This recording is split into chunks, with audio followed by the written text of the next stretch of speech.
how to set up my eyes only on Snapchat. So hello guys, welcome back to my YouTube channel. In this quick tutorial I'll be showing you how you can easily set up your my eyes only option on your Snapchat. So first thing, just head over to your Snapchat application, and once you're inside here you can see the gallery or photo option right next to this camera lens under the left side.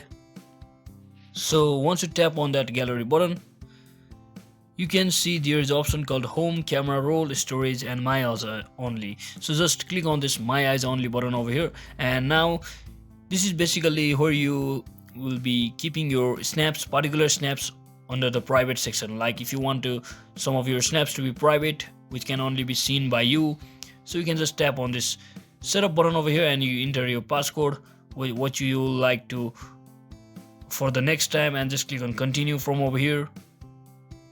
And just like that, you have successfully set it up your my eyes only section. Now to re-log into your my eyes only, just tap enter your passcode over here and you can see everything over here, or whatever you want to post or keep private under your snaps. So I hope this video was helpful guys. If it was, don't forget to like and subscribe to the channel. See you on the next one.